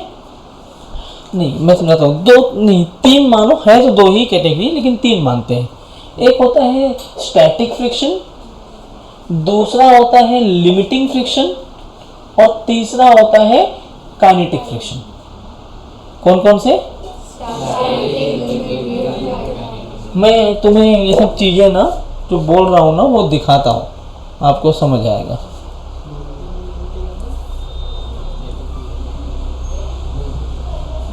एक तुम्हें मैं ना वो दिखाता हूँ, 2 ही समझा ना। लिमिटिंग मतलब वो औकात वाला, कहाँ तक रोक के रख सकता है उसकी बात कर रहे हैं। इसमें एक नई चीज आई है, किधर आई है?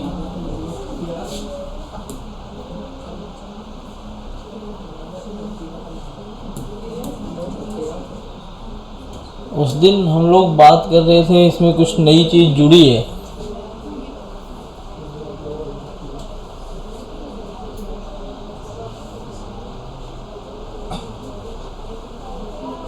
एक मिनट रुको, मैं यार उस दिन हमारी एक बच्चे से बात हो रही थी, इसमें जो हमें चाहिए था वो नई चीज़ जुड़ी है, मैं उसको देखता हूँ।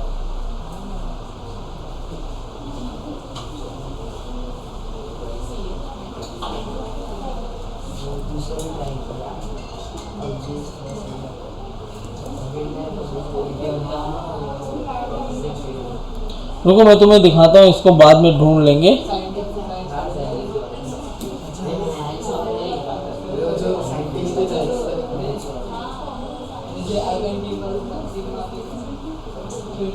वो कार्टून ना इस लैब में काम कर रहा हूँ।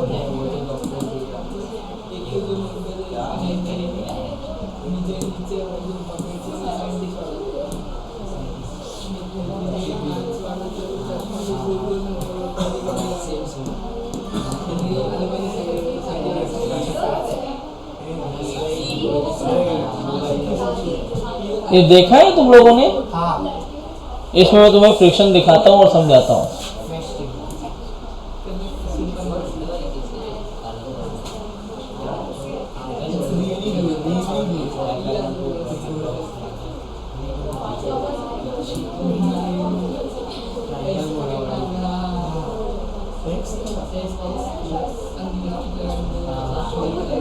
अरे यार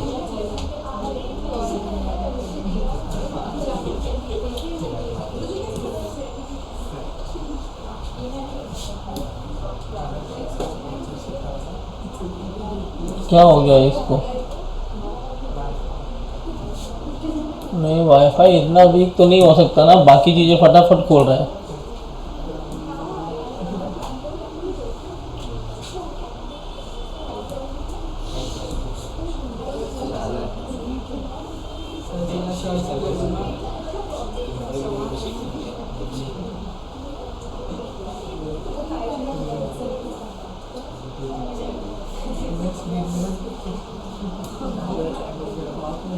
इसमें इनबिल्ट किया है किधर तो,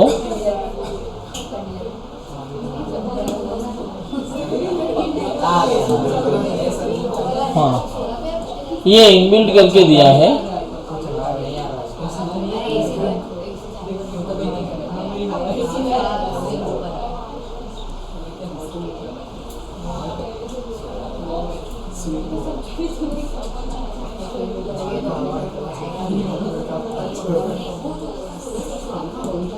देखो मैं तुम्हें फ्रिक्शन दिखाता हूँ।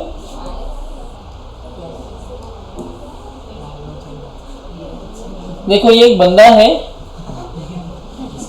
फोर्स आपको जो नेट फोर्स होगा वो ये ऑरेंज कलर में दिखेगा, सॉरी फोर्सेस, और सम ऑफ फोर्स यहाँ लिख के दिखेगा, सारी वैल्यूज भी तुम्हें मिल जाएंगी।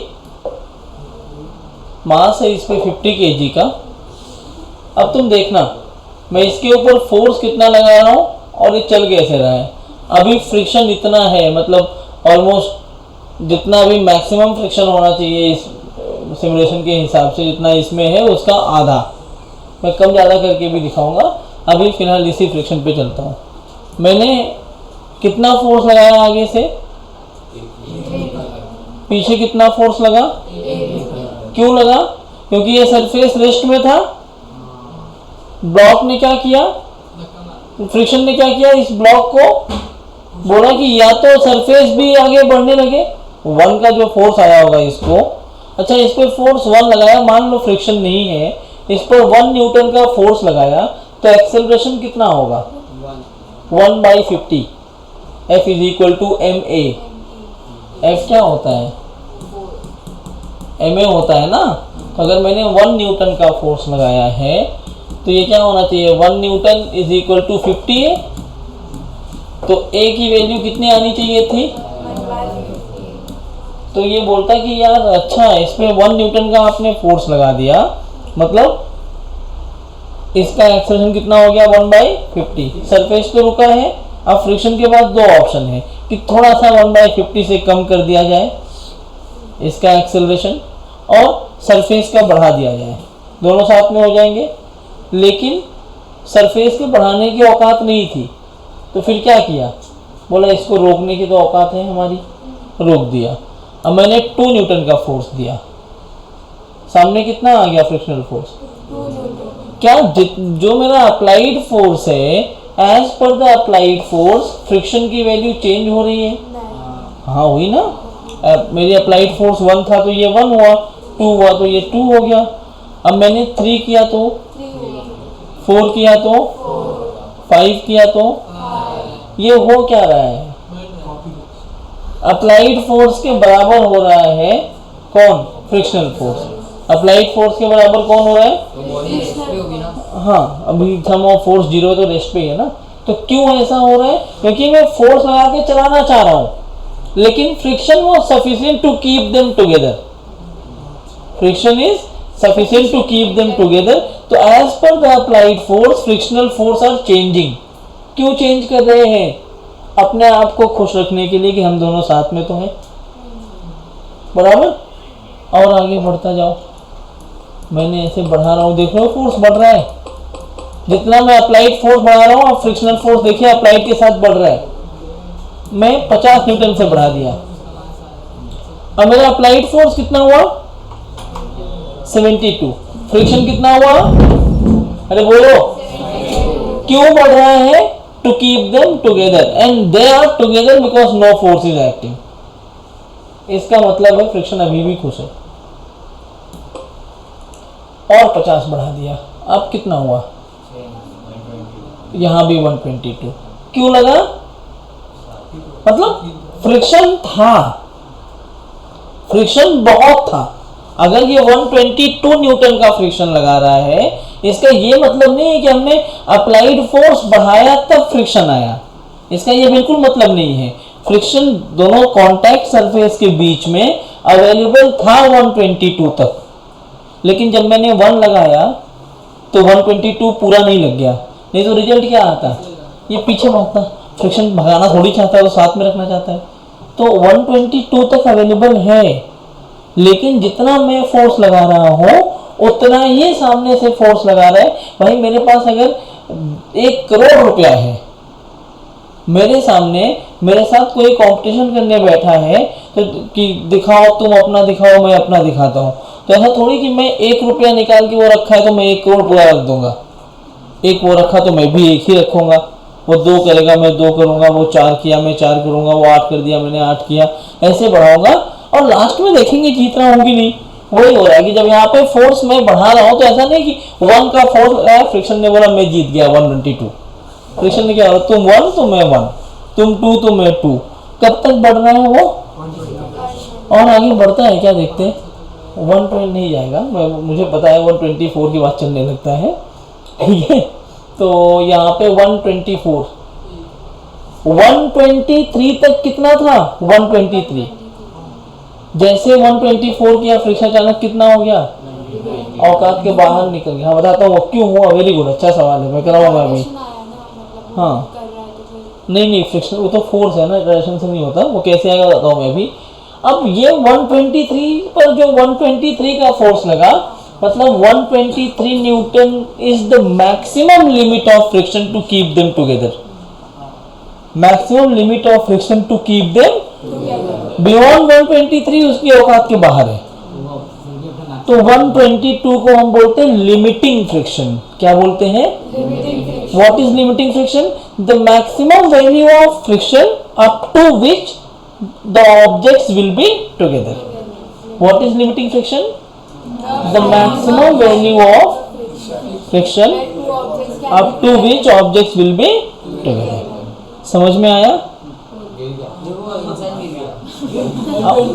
अब मत देखो वो क्या हो रहा है, वो फोर्स बढ़ रहा है जो हो रहा है, मतलब तुम्हें खाली चलाने के टाइम देखना था। इसी केस में जब मैक्सिमम 122 जो फोर्स है 122 से ज़्यादा लगा रहा है तो 122 मैक्सिमम फ्रिक्शन क्यों नहीं, हाँ बताने दो, आएगा। उसके पीछे रीजन होता है और उसको बोलते हैं, क्योंकि पहले इंटरलॉकिंग ज़्यादा होती है, बाद में इंटरलॉकिंग कम होती है, वो मैं कराने वाला हूँ। अभी वो अलग बात है, अभी तो फ्रिक्शन का टाइप देख रहे हैं। तो एक फ्रिक्शन कौन सा पढ़ा हमने? लिमिटिंग वाला। कौन सा पढ़ा हमने? What is limiting friction? The maximum value of static friction up to which they are together. And limiting के पहले जो था वो सब क्या था? Static friction. What is static friction?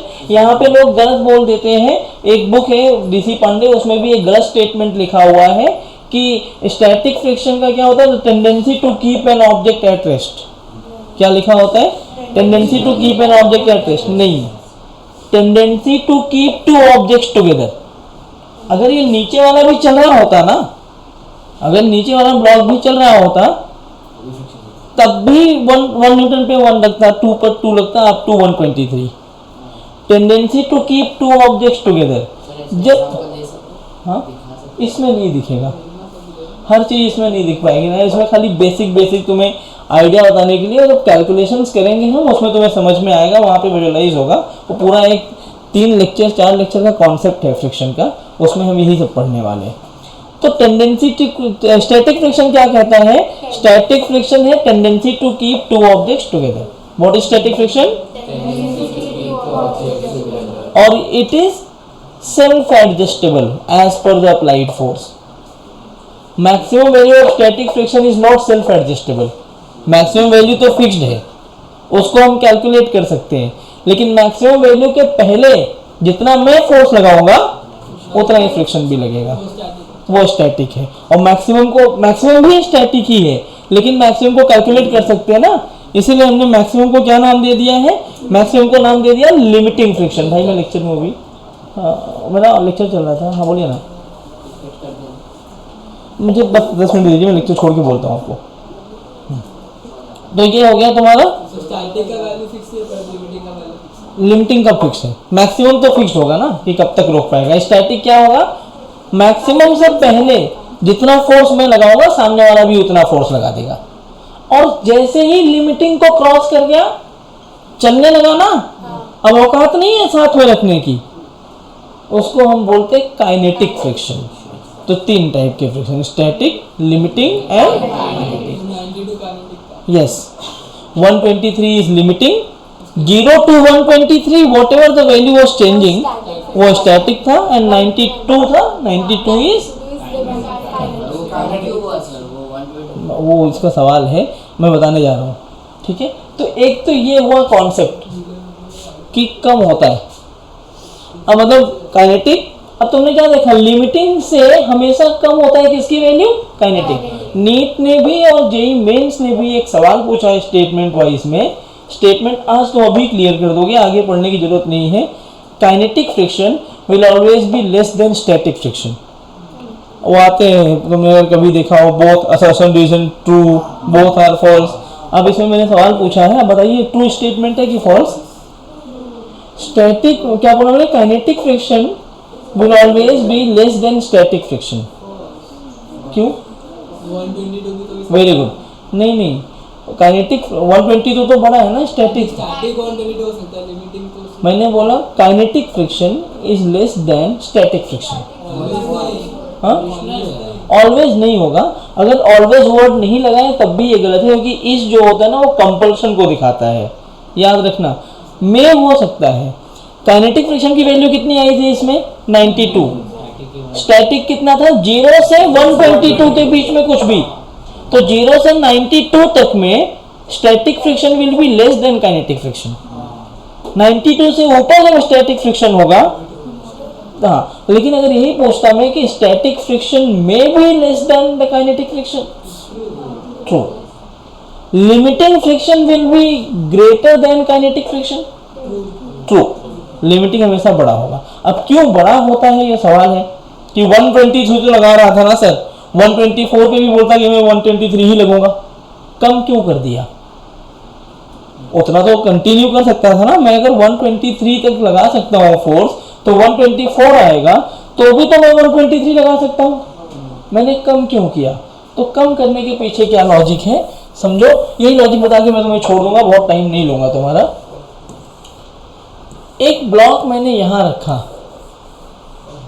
ऐसे इस प्लेन सरफेस पे हाँ मैं ट्राई कर रहा हूँ पूरा समझाने की। हालांकि अगर कुछ पॉइंट्स ना समझे तो ऐसा डिबेट मत करना, क्योंकि इसको आगे भी हम पढ़ने वाले हैं।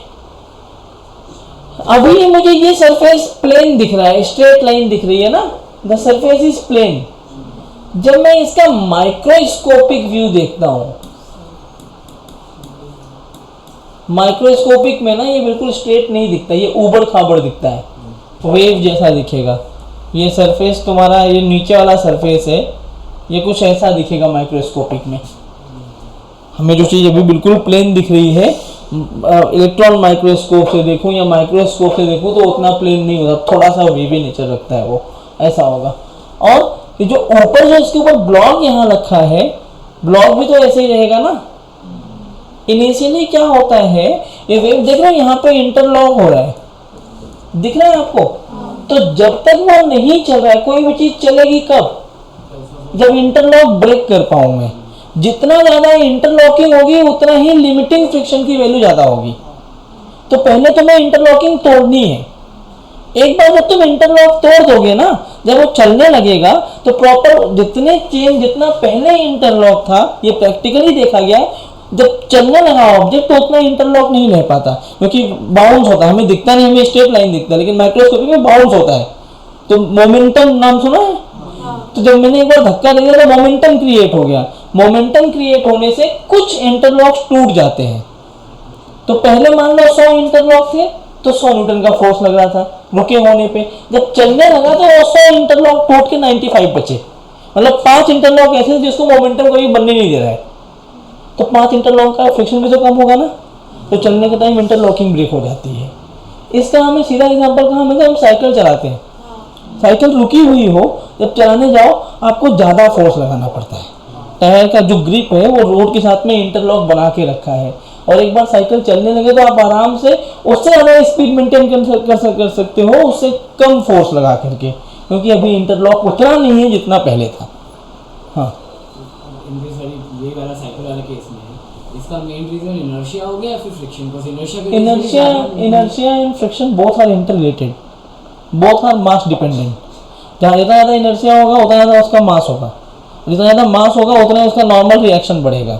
नॉर्मल रिएक्शन जितना ज़्यादा बढ़ेगा उतना ज़्यादा फ्रिक्शन की वैल्यू बढ़ेगी, providing roughness on surface is same. Like 2 तरह की साइकिल ले लो, एक पतली साइकिल ले लो व्हील, और एक मोटा व्हील वाला ले लो। मोटे व्हील बेस के साइकिल का वजन ज़्यादा होगा, ठीक है। सरफेस का रफनेस एक ही जगह पे खड़ा किया तो रफनेस एक जैसा है, नेचर सरफेस से चेंज नहीं किया। जो पतला साइकिल उसका मास कम है, उसको चलाने के लिए, उसको मोशन में आने के लिए तुम्हें कम फोर्स लगाना पड़ेगा, मोटे वाले को ज़्यादा फोर्स लगाना पड़ेगा। ऐसा बोल सकते हो इसका इनर्शिया ज़्यादा था, इनर्शिया से ऐसा हुआ। इनर्शिया ज़्यादा हुआ, मैं बोल दूंगा कि इसका mg ज़्यादा था, इसे नॉर्मल ज़्यादा हो गया, नॉर्मल ज़्यादा हुआ तो फ्रिक्शन भी ज़्यादा हो गया। तो सब एक ऐसा, इनको इन पूरे टॉपिक्स को हम बोलते हैं क्लासिकल मैकेनिक्स। क्या बोलते हैं? क्लासिकल मैकेनिक्स का मतलब होता है कि जैसे क्लासिकल डांस होता है तो बेस है ना पूरा, heart. Classical mechanics is the heart of physics. इसमें कोई भी चीज़, जब तुम बड़े लेवल पे पढ़ते हो तो कोई भी चीज़ इसमें ऐसा नहीं है कि सब अलग अलग है। Everything is interrelated. Force is dependent upon mass and mass is dependent upon inertia. तो इनर्शिया एंड फोर्स भी डिपेंडेंसी रख सकते हैं, समझ रहे हो। थर्ड लॉ ऑफ मोशन भी मैं आऊँगा फिर कभी, आज नहीं, मैं लेक्चर के साथ में ही पढ़ाऊँगा। आई होप आपको अच्छा लगा होगा लेक्चर, ठीक है। मैं तुम्हें बता दूँ, पढ़ो, ढंग से पढ़ोगे तो आपको मज़ा आएगा। मैंने अपने बारे में बताया नहीं स्टार्टिंग में, मैं लास्ट में बता देता हूँ तुम्हें। मेरा नाम रोशन दुबे है, मैं 2012 बैच पास आउट हूँ NIT वारंगल से। बीटेक कंप्यूटर साइंस किया मैंने, ठीक है। 1 साल मैंने नौकरी करी LNT सिंगापुर में, इन्फोटेक में था, मैं छोड़ दिया। और 2013 अक्टूबर से मैं पढ़ा रहा हूँ। मैं LN कोटा का एक्स फैकल्टी हूँ। मोशन कोटा में मैं एकेडमिक हेड था और JEE डिवीज़न में, और पिछले 5 साल से मैं मास्टर क्लास में पढ़ा रहा हूँ। मैंने UPSC का इंटरव्यू दिया है 2 बार, अनफॉर्चुनेटली सिलेक्शन नहीं हुआ मेरा। मैं यहाँ तुम्हें फिजिक्स पढ़ाऊँगा और उम्मीद करूँगा आप पढ़ोगे, ठीक है। पढ़ाने से ज़्यादा पढ़ना इम्पोर्टेंट है ना, क्योंकि अपने सीनियर से पूछना। मैं ऐसा बहुत कूल आदमी हूँ, मुझे कोई फ़र्क नहीं पड़ेगा अगर तुम नहीं पढ़ोगे बहुत जल्दी ये बोलते हुए कि ठीक है यार, क्योंकि मुझे लगता है ना टीचिंग और लर्निंग दोनों गिव एंड टेक है। मैं पढ़ाऊँ और तुम ऐसे मूर्ति की तरह बैठे रहो तो भी मज़ा नहीं आएगा। तुम्हें इंटरेक्ट करोगे तो मुझे मज़ा आएगा, और जब मज़ा आएगा तो मुझे बैच कंटिन्यू करने में मज़ा आता है। मुझे मज़ा नहीं आता, मैं बोलता हूँ थैंक यू। ठीक है।